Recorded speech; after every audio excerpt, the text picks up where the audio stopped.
RWBY Volume 8, Episode 10, Ultimatum. So, of course, this is our first episode back after Texas basically became Atlas and under some unforeseen circumstances. So, fortunately, things are calming down a little bit. So, we got our episode back, our series back, really. And this was a good episode. They did some stuff that I liked. The ending was crazy, and I wouldn't say I like that pretty much at all because I've pretty much been Team Ironwood this whole time, but I'll get to that. So that was kind of my thing that I didn't like. And then, of course, they had the best moment in the whole effing series. You know, I thought Ren had a good moment where he was like, we're a bunch of idiots. I was like, he's speaking some knowledge here. And then Watts was like, I'm going to get in on that. And he, not only did he just put Cinder down when he's about to be killed, like he's hanging off a ledge. You know, there's been a giant explosion. It's, fog after, war type of stuff. And so he's just about to get dropped off a ledge. And he's freaking out at first. And then it's just like, you know what? You're dumb. You're a dumb bitch. Like, remember when you could have been a smart bitch and you weren't? Yeah. And look where you are now. Oh, remember this? And I love the flashbacks, too. It's like, remember when that happened? And she's just like, my arm. It's like, oh, remember when that happened? Damn, I'm frozen. It's like, yeah, you stupid. You stupid. And I hate you. And then nothing happened. He just called her out.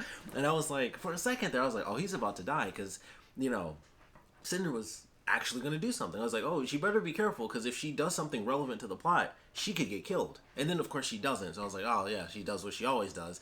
And when she put him down, I made a joke. I even said it out loud, because I just thought it was funny to joke. I was like, oh, you're going to sit and cry now? And she literally puts him down and walks almost literally went to sit in the corner and cried. And she just sat down, and it was just like the Hulk music was playing, the old Hulk TV show. If you've never seen it, the ending theme song, it's very appropriate to put here. And it's just like, and a tear just came down. I was like, that's hilarious, because I don't care. If she ever does anything relevant to the storyline, I might give a crap, but she's Cinder. So, as I've stated a million times, if she actually did anything, she'd just be killed off, because that's what happens to people that matter. So she cried, and I thought that was really funny. So I don't know if that's harsh, but I just don't care. I just don't care. And it was a really great moment, and I absolutely loved it. And it was just a cool thing. It was like, okay, all right, I like Watts a little bit more just because of that moment. I always thought he was entertaining just because he was that he was the character that I think perfectly fits, like, he's slimy. Like, I legitimately feel like he could easily betray anybody, although at this point he does kind of show that he is, fairly loyal. So I was kind of surprised by that, because I'm like, he just seems like the dude that would always betray you instantly, and was instantly on the side of like, yeah, I'm going for the highest bidder type of thing. Like, oh, she lost all of her allies. Like, she might be immortal, but if everyone is against her, you can't, clearly, if her being immortal was the main thing, she wouldn't need a team of supervillains. And I honestly thought that that's kind of where he would end up being like, well, if it mattered, if her being immortal truly mattered that much, we wouldn't be involved to begin with, So he didn't do that. He was just like, nope, I don't work for you. I work for her. So I thought it was interesting. I was like, okay, he is legitimately loyal. So I thought that was cool. But I love that moment. It was absolutely amazing. Like, and just that single tear, and I was just like, that's super funny. I'm supposed to care, but why would I? Who cares? Who cares about Cinder? But it was a good moment. It was the best moment of the whole series. But it was amazing. It was absolutely fun. I will remember that for the rest of my life, when she went and just had the Hulk music playing. It was like dun, dun, dun, dun, and just cried on the ledge of a building, and it was just like, yeah, I like this. This is good. That's probably the most important thing she's done in like 3 seasons. But aside from her, we have the epic explosion that goes off in the beginning of this episode, which, of course, I understand now why they had this, the whole seizure warning deal. I was like, oh, I wonder what's going to happen in this episode. And then it was like the beginning of the episode, Ironwood's pissed, the 2 randos. And I'm like, okay, it's like, so what's the status? And it just, this giant flash of an explosion goes off. And I love the visuals for it. I always love when shows or movies do this, where it's like this insanely brilliant explosion, and then like they dull all the music and sound effects, and it's just like this weird hum. I always kind of like that. I don't know why. I just always thought that was a really good representation of like a crazy situation. Like, it's basically the antithesis of like the high pitch whenever an explosion goes off and it's like, oh, my ears are ringing. Everybody does that, but like only a few people do the opposite, where it's like there's no sound. I always thought that was way better. So I like that moment. Apparently only one person was actually affected. I can't think of her name right now. I always forget of Elm. So Elm. I'm like, I couldn't think of like Elm or Vine, but Elm has her roots. So she was the only person who seemed to be affected, like where she actually yelled. Everyone else was just like, yeah, I'm okay. And I'm like, They kind of put that joke in there, but it just made it weird because I'm like, nobody actually seemed affected. Which I thought made sense because it was a magical explosion specifically targeted towards, taking out Salem. So I was like, okay, even though it was an insane physical explosion, like it didn't wipe out any buildings. It knocked physical people down and it took out a bunch of Grimm. But I noticed, I was like, oh, it doesn't seem to be like, blowing out windows and stuff like that. It just destroyed Grimm and, made things kind of dusty because it was technically, a big seismic wave. And obviously a very brilliant light. But I thought that was a cool moment. I was like, okay, we'll see what happens. I figured everybody was fine. I was like, even though that was way beyond what I think any of us expected from that moment, where I was like, oh, what's going to happen? The episode, boom, we get a cliffhanger in the last episode, which I have to say, I'm so happy that this episode just brought everybody back together. Like, the storylines are no longer like this team here, this team there. Oh, they got split up, so now there's like 3 storylines. Like, everything was just brought back together. I was like, thank goodness. This is all said and done. We're going into what I believe is the final 4 episodes.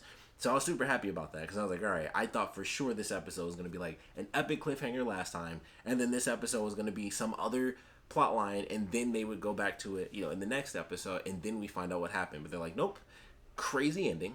Next episode, 2 or 3 minutes in, crazy explosion. And then it's like, all right, everybody just get back together. Here's how things are going. So everyone is back together. We have one solid storyline. This is happening here. I guess technically we got 2. We got the heroes doing their thing, and then the villains are doing their thing.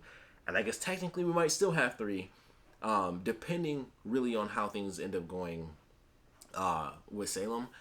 And maybe even 4. I don't know. The stuff with Neo could still end up being, its own plotline, depending on how and when certain characters get to certain points. So we don't really know. Like, it seems as of now things are streamlined, but, who the F knows? And also, who knows how long Salem's really going to be out based on that specific explosion being meant to take her down, at least for an extended period of time. She might not pop up until the season finale, and it's just everyone dealing with this crazy Ironwood stuff at the end, Cinder and Watts having to deal with Neo, Emerald trying to just figure out like what she's going to actually end up doing. So I like some of the questions that I have as far as like what's going to happen next, where are we going, forward as far as the heroes and the villains and people, losing trust in each other, which is why I have Weiss over here. That's mostly, it's not so much for Weiss as it is just for her sister. Winter, that scene where Winter just like, she just couldn't even look at Ironwood. It was just like, yeah, I effed up. Hulk music was playing, dun, dun, dun, dun. And he just took his hand off and was just so pissed. He was like, I gotta use both these robot hands and just, smash the desk.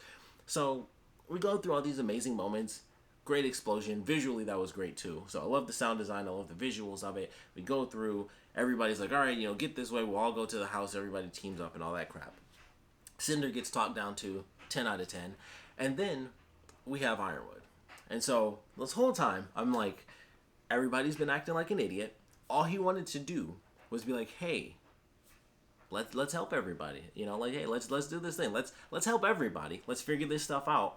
I'm Ironwood. I can be trusted. And they're just like, I don't know if we can trust him, guys. They instantly came in lying, telling secrets. I brought this up a couple times, but Yang had no issues being like, yeah, he's gonna do this thing. She told Robin like that, like it was nothing.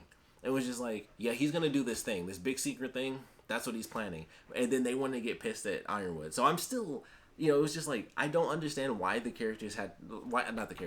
why the writers had to do this to Ironwood, where they made him this character. Because now he's gotten to a point where it's like, even though everything that he's done up to this point, I completely understood. Even the plan that he had, where it was like, okay, well, we have our friends captured. We'll just do like the classic fake threat your friends sort of deal to get Penny to come to us. And then it was like, oh, so we don't have them. Lost his trust in Winter. And then, smashes the table and stuff. And then he's like, okay, I've got an even better idea. So instead of it being like the classic move where it's like, hey, we have your friends. I want to be good. You want to do good. Let's, do good together, even though I'm doing it in a harsh way. Just come here and I won't hurt your friends. And he probably wouldn't have actually hurt them anyway, which he probably would have, admittedly. Considering everything that's happened, he probably would have. Clearly, considering what he decides to do at the end, he definitely would have. So that falls apart because when they let them go into, the belly of the beast and then they don't come out. So they assume they're dead. So I'm sure that'll be some like half surprise where it's like, oh man, they're actually alive. So he's like, oh, all these Schneese ships, they're coming in and like, oh. And they even did it where he did this and had an evil look and like he turned the chair and was like, Like, I was like, you can't get more generic evil than give a dude a swivel, point, and a smirk, and as his head tilts down. That's basically 100% villain. Like, the template picture of villain is a guy doing this. Like, and they had him do it, and I was just like, okay, here we go. What's about to happen? And so he's like, I'm going to shoot the ships down, and that will force Penny to come and defend the city. Or defend the vault. I'm not even 100% certain. If I'm totally honest, I'm not even 100% sure, because I'm like, I don't understand what he's looking to protect at this point. Whereas, like, if he's looking to protect the vault, I get that idea. I get, obviously it's a concept. Like, they wrote it to a point where it was like, at this point, I have to say that's stupid. I still don't think he's in the wrong for doing this, because he literally destroyed ships that would have just carried people. Like, it was as simple as it had to be. Like, he literally stopped people from being saved. That's just bad. Like, everything else he did, I was like, yeah, he's mad, and I get where he's coming from. That was just to the point where they made him so mad, he went dumb. And that's exactly what they did. And it was like, it's almost a logical step. Like, you can only be so mad for so long and keep your mental composure. And, like, this was the breaking point for his character, where it was like, every single step of the way, somebody was effing up. And this episode really broke his back. Like, it was the straw that broke the camel's back. Was, okay, that's crazy, but we still got a bomb. It's okay. We can, bring me the prisoners. And it's like, oh, well, she let him go. And it's like, oh, my most trusted advisor has also kind of betrayed me. And he just, like, he crumbled. That was, like, the last thing he had left. And it's like, oh, so you guys fucked me over, tell me my plan's dumb, share my secrets, screw up everything, and then you want to do my plan, and then I can't even trust the people that I trust. And so he lost it. He snapped. One of the comments I read I thought was super funny. They brought up Star Wars. He basically went through every single step that led him to the dark side. He went from fear to anger to hate to suffering, and he suffered, and then was like, well, that's it. I'm going to do something crazy. And I will admit, he had the most badass, like, aside from, like, the whole pivot and everything, he did have the number 2 most evil thing you could possibly have, which is, I'm going to make a video, but for some reason, I'll have one light, and I'm going to put it directly over my head. No reason to do that, but it looked good. It looked good. It looked menacing. It was great. It was a great visual representation of, I'm evil now. So, they got him with the staples. They got him with the pivot and the point. They got him with the dark, the singular light and just absolute darkness surrounding him. I was like, it looks super sweet. It's classic villainy. And then he's like, he wipes out all the ships, which, like I said, that was the point where it's just dumb. It was just dumb to do it. Like, he literally did nothing but hurt himself. And it's just like, it's just interesting. Because honestly, I think he even could have let the people get saved, even if he had the bomb, because where are the people going to go? Like, if the people get rescued and they are all taken away, it's like, oh, they're all safe. They're still going to be affected if you blow up the entire town. You blow up this, basically an economy for the planet, mind you. It's not like, oh, man, he destroyed this whole town. Like, where are these people going to live? That would destroy an entire economy for the planet, where you have people mining for dust. If he has a bomb that's that powerful that it could wipe out a whole city and infrastructure, manufacturing plants, all this stuff, even though, of course, the mines are, like, way out, I would assume this bomb, if he thought the bomb that went off was their bomb, clearly it's a huge bomb. Like, it's going to destroy a lot of their infrastructure. So him blowing it up isn't like, oh, man, these people lost their town. He's wiping out a huge chunk of, like, the planet's economy. Like, that, like, it's crazy that he would do that. So they have this crazy ultimatum, like, you have an hour to respond, which I do like. I was glad. I'm like, okay, they're like, all right, let's keep it going. They got an hour. They could pull a DBZ and be like, you have 7 minutes, and then 4 episodes later, it's like the season finale. Finally, it's over. But we'll see what happens. But I was like, okay, they just made him full crazy. It was like they basically forced us, every single person that was like, he's not really the bad guy, everybody effed him over. They forced us into this position where it's like, even now, I'm like, okay, I can't blame the characters for seeing him as a villain, but I can still blame the writers, because they still just effed up. I'm like, they didn't have to do all this extra stuff, and yet the heroes are somehow still the heroes. I'm still mad at Crow. I'm like, I understand why Harriet, wants to hurt him. I'm like, I'm on her side a bit, and it's not just because she's a good waifu. It's just, it makes sense. Like, they were doing some dumb stuff. Everybody was dumb. Granted, everybody was dumb during that specific fight. Like, that's That's just gonna go down in history as one of the dumbest things I've ever seen, where every single person was an idiot except the actual villain, who was like, well, I'm gonna get out of this. Everyone else was a hero, and it just made no sense. They didn't want to be arrested, and they were like, I'm gonna physically fight you.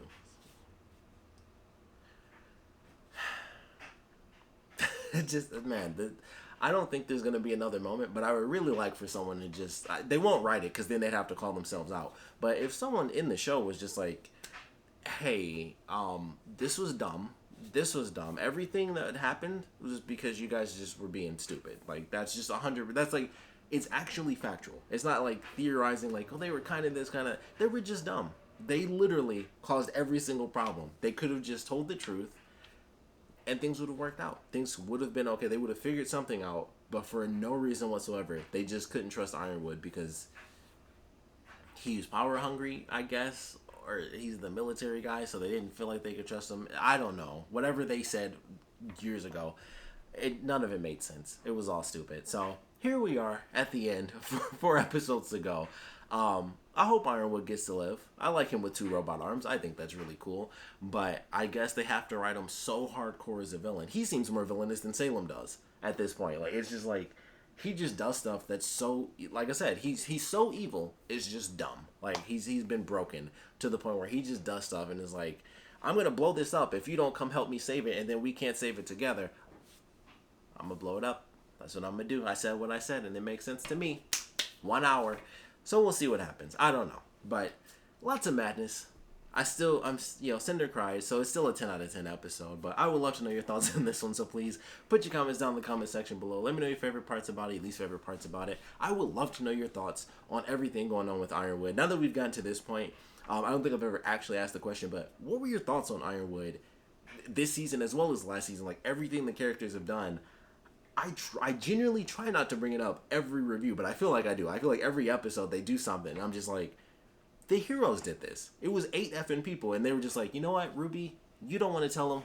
All of us, we won't say anything, but I'm going to go ahead and tell Robin this giant secret. But we won't tell, like, our actual friend that we know for a fact is a hero. Nah. It's still like, I just can't get past some of that stuff. Like, it's just so dumb to me. So, I would love to know your thoughts. What do you guys feeling about Ironwood? I know a lot of people just, like, don't like him and they hate him, and I'm like, the writers did a good job. Like, it's hard not to hate the dude, especially at this point. But leading up to it, I'm just like, every single thing they do is, like, see how bad he is? And I'm just like, I remember where it started. Like, you can't forget where we came from. But at some point, I guess you do have to say, somebody's got to stop. And he decided to not stop. So, I guess I just have to be like, yeah, he's the bad guy now. Could have been better. Could have just been good in general. But it is what it is. I'm sure I'll be entertained, but it's still going to be like, yeah, that was dumb. Didn't have to go that way. It was just stupid.